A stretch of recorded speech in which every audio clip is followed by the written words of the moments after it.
private practice owners, it's time to change the status quo that's leaving us and our staff burned out and our patients dissatisfied because we don't have the time nor the energy to give them the care that they deserve. Welcome to the Powerful and Passionate Healthcare Professionals podcast. I'm your host, Sabrina Runback. If you're ready to rewrite the rules for your own practice so you can have more time off, a great team, and more income while delivering better patient care, then join us for inspiring interviews with thought leaders in the medical industry.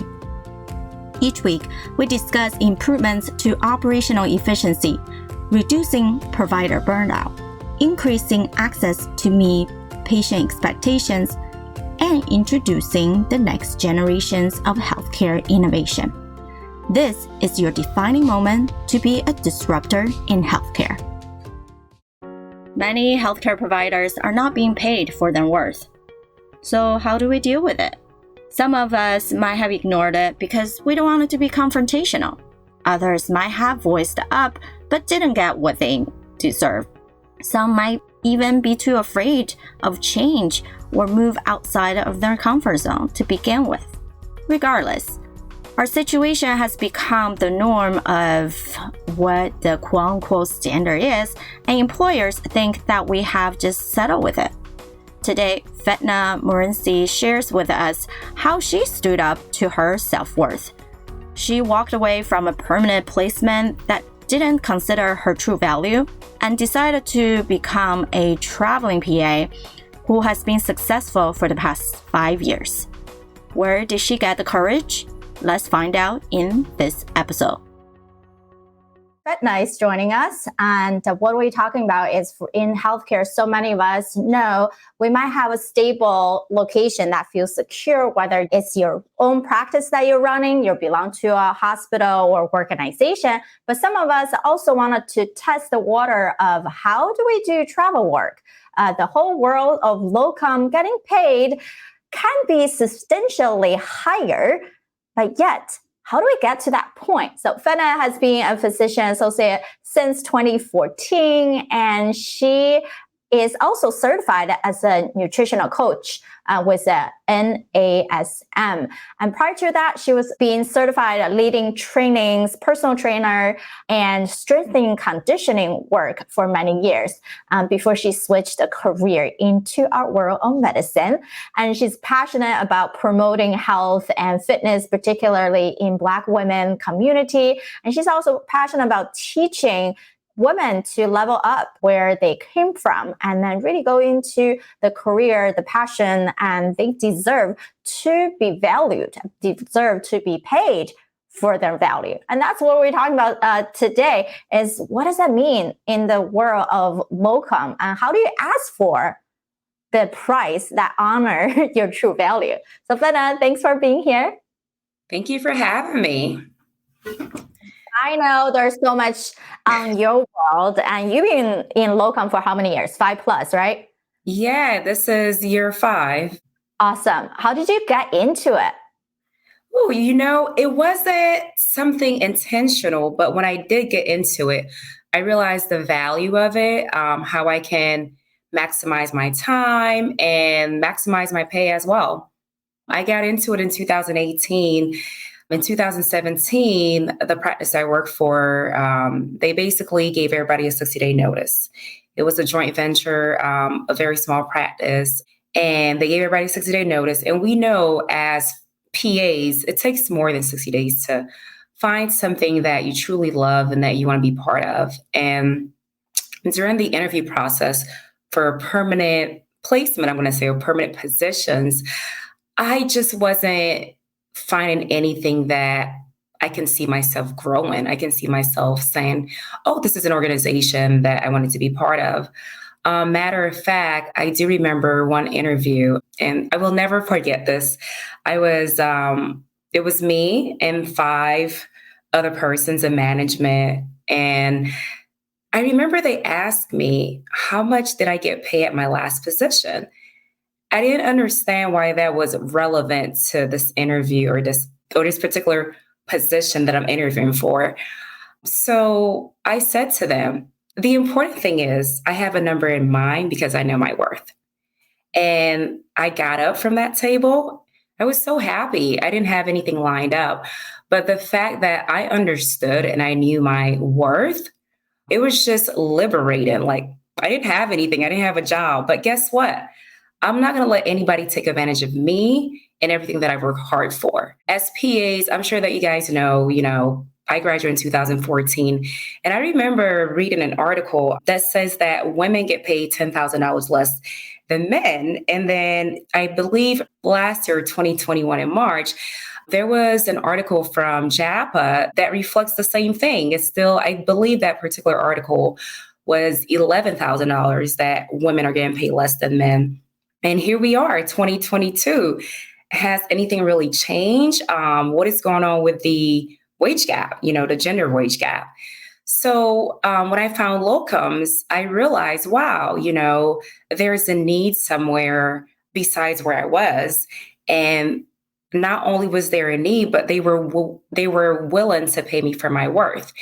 And I actually had to ask for it. I don't want to just say here, oh, yes, you're just going to go somewhere else and get paid for everything you want. That's not how it works. You don't get what you don't ask for. That's the bottom line. So when I found out, there is a traveling PA kind of thing going on, it was fairly new to me. I actually found out about it through a traveling nurse, did some research, and I made sure that when I interviewed that I asked for what I wanted, and they had no issue with that. Matter of fact, when I did the position in 2018, they asked me for an extension, which I was okay with. And after that, they just kept on rolling, and I rolled with it. I think that's a really good mindset is I roll with it when I know my value. And yes, there's a gender gap in every single industry. And you're correct. We see these reports from AAPA, from our national, we self-survey, and Right. we get these report back. And they always do show the difference between the pay, the salary, the female and male PAs. And now we also know that more than 50% of us are female. So how come there is a gap? But let's just put even just the gap behind us is on how do we see ourselves so we can ask for those value. And I think in the world of locum, it becomes very unknown. Many people have gone into it because the nurses do it so much. Right. And just like you were saying, I found out from the nurses, so I start investigating to see what's going on. And I think that's the good attitude is we can always go further and faster by researching and talk to people who has done it instead of just struggling and kind of figure things out by ourselves. Then why would we want to do that? We come from a traditional way. Even schooling is because we're learning from people who done it, who has gathered the shortest distance of Right. where you need to, how far you need to go to get to your destination, instead of for us to struggle and go zigzag sideways, right? We don't get what we don't ask for. How can we know our value if we don't have any idea about it? It's always a good idea to do research and talk to people with the same experience. We don't have to start from scratch and figure everything out with ourselves. We can learn from others' success and mistakes, so we can get a sense of what we are trying to achieve. So I would love to really ask you, what are some common questions when people come to you, when you help them about getting their locum jobs, knowing what to ask, how to ask? What are some of the common questions that you've been asked recently? Yeah, some of the most common questions is about housing and transportation and hours and benefits. That's very important to all of us. We need that. Family, do I just get up and leave my family? Do I have a dog or things of that nature? So those are some of the most common questions. Some other stuff that I commonly get asked about: licensure. Am I paying for things out of the pocket? My DEA, and so those are the most common questions that I do get. And if you guys want to find out more, send me an email, of course. But I'm very open about answering questions. There is a process. There are agencies out there to help you. So I work with agencies and they work on my behalf. So if you ever find an agency or a recruiter who's not working hard for you, then that's an issue as well. And again, I think regardless if it's permanent or traveling, you have to ask for what you want. It just so happens, in traveling, there is a demand and there is a need. So you are appreciated and your time is appreciated and you get paid for your time. Exactly. There's the differences between knowing, hey, I think they are paying me double what I'm getting right now. Let me just do it. Well, don't think it's such a short-term vision. Now, I recently got contacted by someone who's actually a hospital inside the state, but I'm in Texas. So it's a huge state. For me to drive there, it will take me 6 to 8 hours. Right. So they told me, you can hop on a 1-hour flight. I'm like, great. What time is the flight? When you considering timing, it's actually assignment for weekend coverage. So if you think about weekend coverage is your full Saturday, Sunday, you were in the beeper, you rounding, you go back for consultation, surgery, so emergency. But if I'm only there for 2 days or plus the Friday, half the day for coverage, then if my flight, which in this case, I would be only going out the flights small town. I think about those, the remote locations. They might only have direct flight one day out of the whole scheduling. And that flight was coming out 6 p.m. And therefore, I have to fly out 6 p.m. and get there Thursday evening, start my shift on Friday afternoon and cover until Monday morning. But Monday, I can't leave until 6 p.m. So you're technically giving a full 4 days for a 2.5 day commitment. Is that really worth it to you? Right? We also have to consider all this into account and not just, everything is paid for, they took care of me. You think as what's the value in those time period that you can help. Of course, it's different if you just have to drive for 2 to 3 hours, right? And then you can come and go as you need it. Right. And, and time is money and money's time. And again, we have to make sure that we're getting paid for our time. Nobody's going to give you anything. I learned so much from traveling because if you don't ask the right questions and if it's not written down on a contract, you just may get screwed. So you want to be careful about, okay, well, if there's only one flight, and that was a great point you brought up. A lot of times, some of these positions are in rural areas or in places that nobody want to live permanently.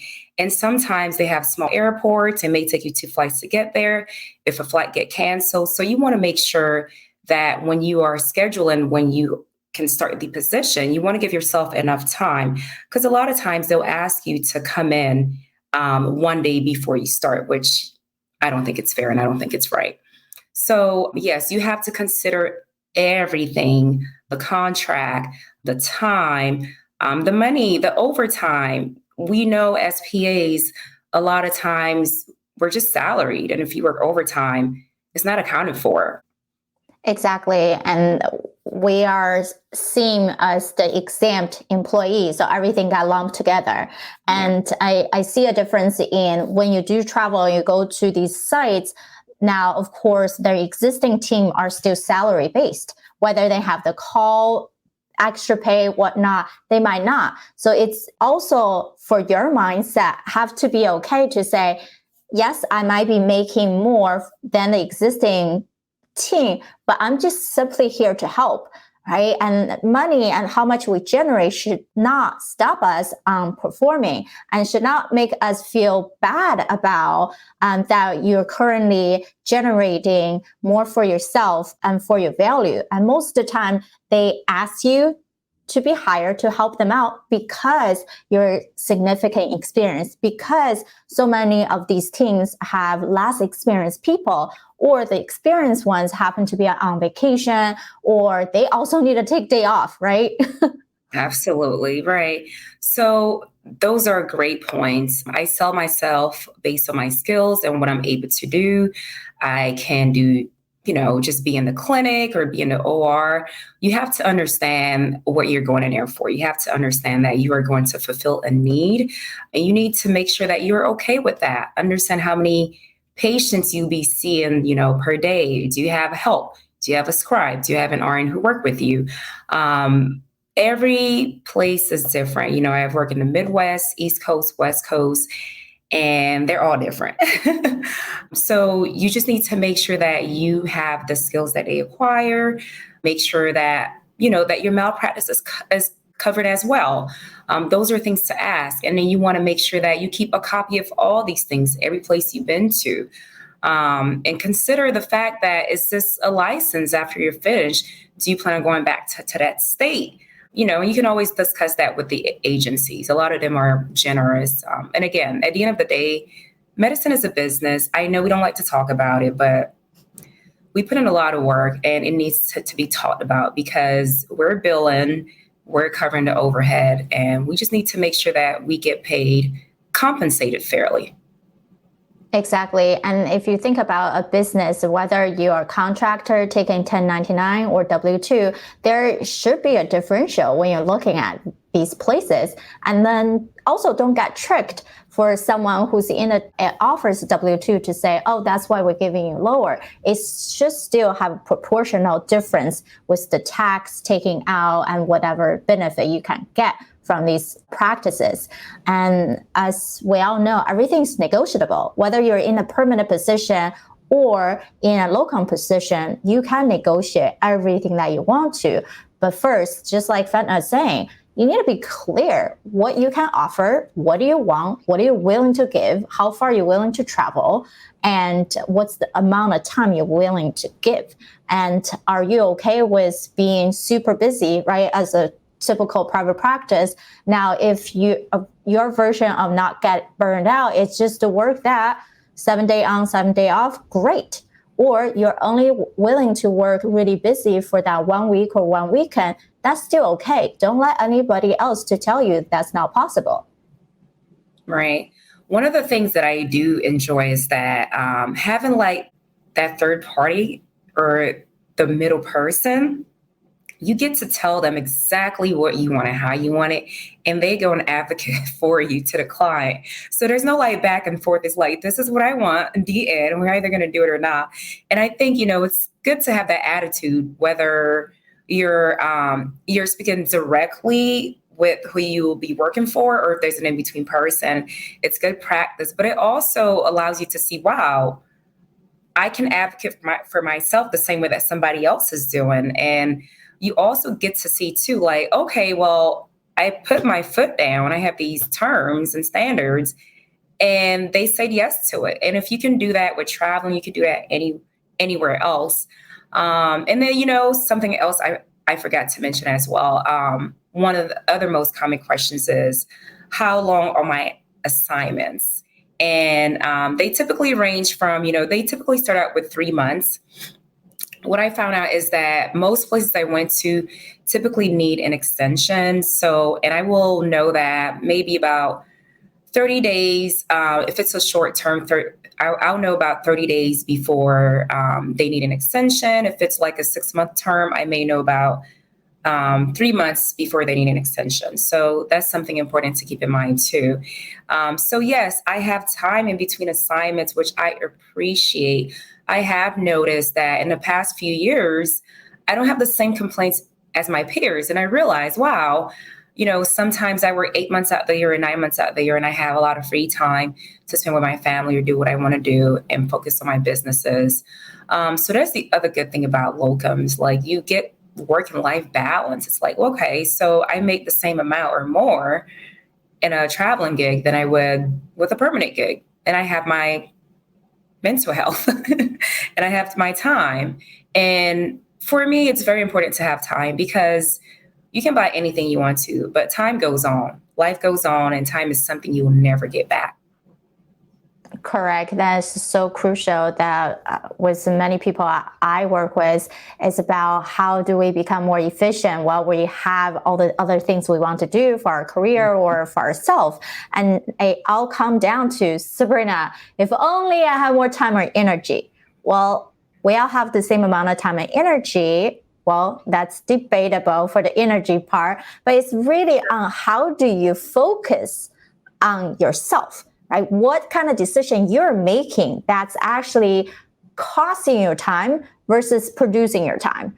And so we have to be in a space to just do the first step. What is the thing that I want out of life with my lifestyle, with what's feasible for me? And then you can work backwards instead of getting so excited about, oh, I'm traveling, I want to see all the new things.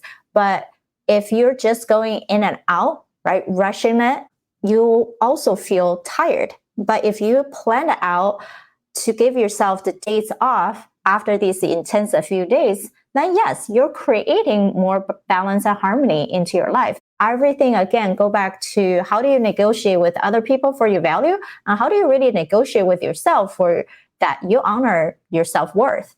And don't you think, Fedna, one of the questions a lot of people, even on many of the online forums, is what's the okay salary? What is the okay hourly rate, right? People constantly questioning instead of potentially could be asking the recruiters, what's your average wage for this position? And then filter out whether that feel good to you. And then just ask for extra $10, $20 more if you want to. And instead of feeling like we don't know anything at all, can I actually get to that point? Absolutely. That's an excellent point. And I think a lot of times what we don't sit and think about our self-worth. Our self-worth is tied to salary negotiation. How do you look at yourself? How do you value yourself? Why is it that these men are getting paid more than us? So doing your research, knowing what you want, and tying your self-worth to your salary negotiation, that can get you exactly what you want. But we got to do some deep dive in and think about where you are right now and where you want to be, what you are willing to accept, and when it's time to walk away. Yes. And that's last piece is so crucial. When to walk away. Many people have the false thinking of, I don't want to be confrontational, so I'm not going to bring that up. Well, if your recruiter is not supporting you, go to their manager and go to another company altogether. Right. If the practice that you belong to for that assignment is not feeling good to you, they're also not being supportive of you, then it's okay to end it and switch to a different company. Because at the end of the day, we have to believe that when you have the skill, everyone wants you. You don't have to feel like, oh my God, when is my next assignment coming, right? Like then it's in the lack state instead of the plenty state, right? Everything is possible if you become more intentional about seeking these opportunities. Anything else that you wanted to really feel like we haven't tapped into? So, yeah. And you know what, for me, I've learned over the years, because I don't want you guys to think I've always had it all figured out. I haven't. I've learned through my mistakes, and I've learned just by being bold, and I've learned by being scared. You have to have faith even when you have fear, and just act on your faith, because the fear is always going to be there. I don't care if you're trembling, ask for what you want. For me, when I go in, I already have an idea of when I am going to walk away. And that's my first rule. Know when to walk away. So that means you have boundary, or you have a definitive thing to be what's okay, what's not okay. Right. And it's very powerful when you know to say no. And then when you're like, this is great, this is yes, and I definitely want to extend it. Right. And I believe in this position, we're all true leaders in itself. When you become that courageous to step outside your bound, whether you're already leading a team as a PA, as a physician, whatnot, and you can still add other things into your plate, testing out the water if you want to travel, or right. This may be a phase of your life just to get some extra income before right. You move on to the next thing. But it's so important for us to say, even when we go into that new environment, we need to be flexible. We need to see how that team is already running. And I can still be the leader to see, hey, because my experience, maybe you would like to do XYZ differently. What your thoughts are, right? You can still be that leader in a place and not feeling like you just have to dive in, learn exactly what they need to do, just go in and out. It's totally up to you how you want to take on these opportunities. It's also important that we learn when to stop. We have to set boundaries for ourselves to give us signals when something is overboard.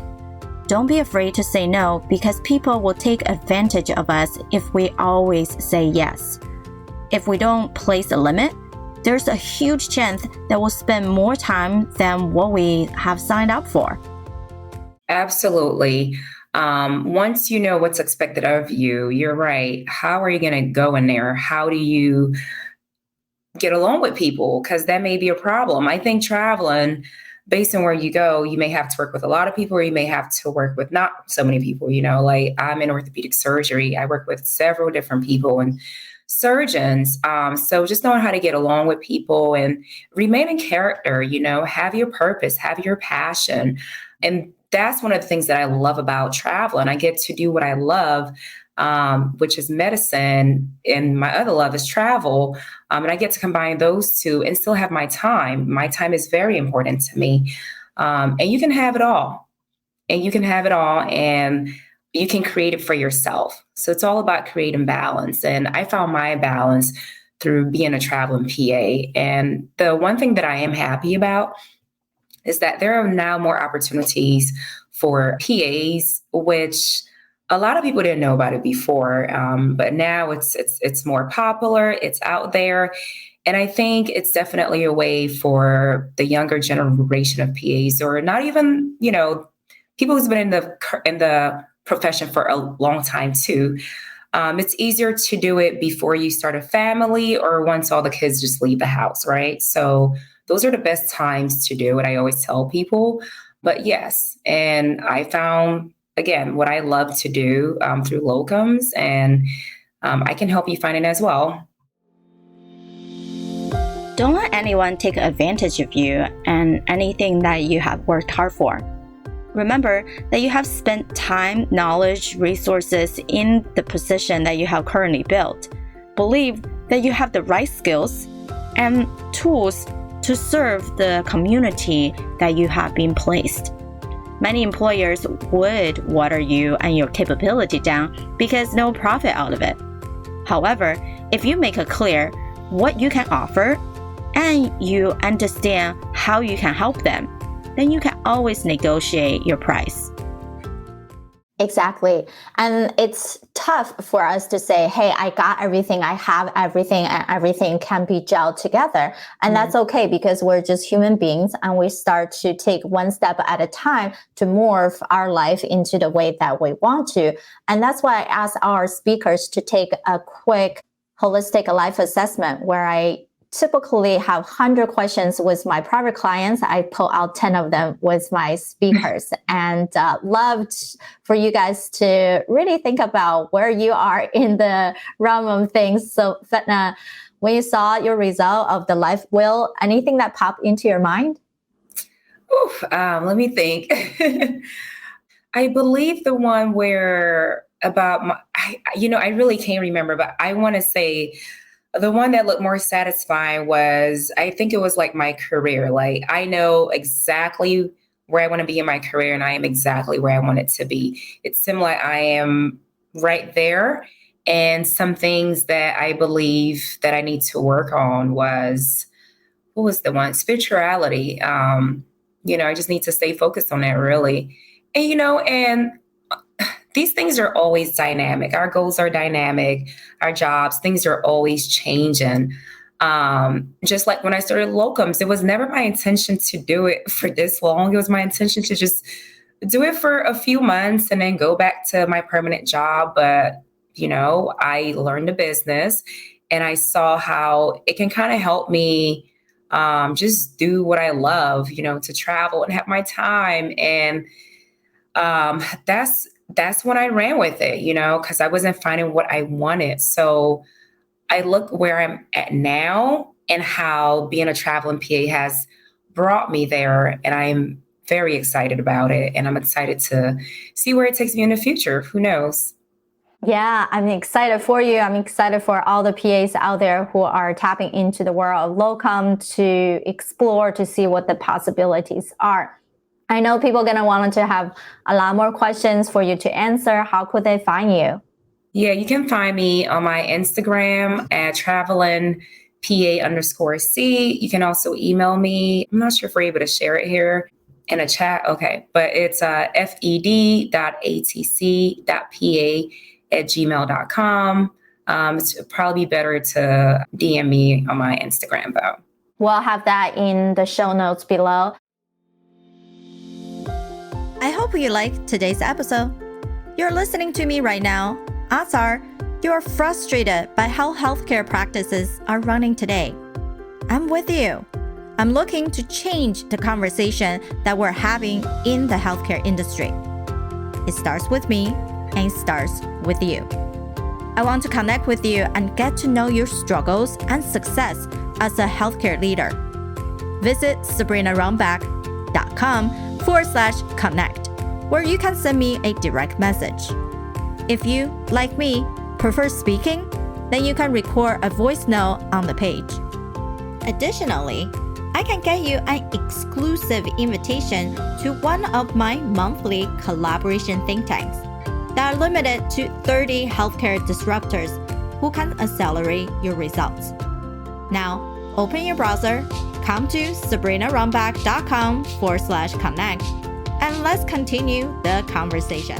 She really gets the conversation. She understands. She's an incredible listener. We were talking about worthiness, and she really understands the concept of it, how it affects people in their businesses, in their clinics, in their daily life, in their relationships. So I just want to encourage you to, one, listen to our show, but to jump on board and start listening to this woman, because she has so much insight and wisdom that you don't want to miss out. Hi, this is Emmanuel Anthony, human behavioral speaker, researcher, writer, teacher, author, and consultant. I just had the amazing opportunity to connect with Sabrina on what I think is amongst one of the most professional podcasts that I've been on. Not only is her professionalism very high, but her understanding and her knowledge as well. Working with podcasters, sometimes I'm just being interviewed, which is perfectly fine because I'm there to share my knowledge. But this is one occasion where I can definitely say that the person that I was communicating with not only was receptive and understanding to the concepts that we were communicating in terms of business and mindset and growth, but she also was able to elaborate and expand on those concepts. Now, I've been doing this for 11 years. I've been on a lot of podcasts. I've spoken to a lot of people with a wealth of knowledge. It was very, very fulfilling and very nice to be able to communicate with somebody that not only had a plethora of knowledge, but could share that in a bite-sized and very easily understandable kind of way. Because it doesn't matter what kind of knowledge a person has, if they can't communicate it to you. I've been speaking for the last 10, 15 years in hundreds of college campuses. But to be able to speak to a peer, someone who I can see eye to eye with on the same level, it becomes a conversation. I'm not talking to an audience, I'm talking to a friend, or someone that I felt like I should have met 10, 15 years ago, but better late than never. Here I am right now to be able to just know that I'm not alone in my thoughts, to know that there are other people out there who have reached the similar conclusions that I have with completely wayward and different life paths, to know that there are people like us out there who believe that you can do not just option A or option B, but to do both. You can have both, that you can have cake and eat it too without hurting other people. There's an ethical ability that one may have when they channel their empathy to reach people and to have them go far together. I'm Christine Nguyen. I'm a family physician and the founder of the White Coat Romance, the dating app in development for healthcare professionals and the larger community of white coat professionals. And I had the honor of being a guest on the Powerful and Passionate Healthcare Professionals podcast, as hosted by the wonderful and lovely Sabrina Rumback, whom is so empowering. I love her energy. I love all the work that she's doing to support healthcare professionals. And we had just a blast, like talking about all the things that are relevant. in our community and all the work that we're doing. And I love listening to all of her podcasts and all the guests that she's interviewing and all the great work that they're doing. And it's just so inspiring. Her energy is infectious. And I love that she is constantly uplifting this community. So I encourage that everybody go out there and go check out her podcast. I would go ahead and binge on all the episodes like I did, and you won't regret it.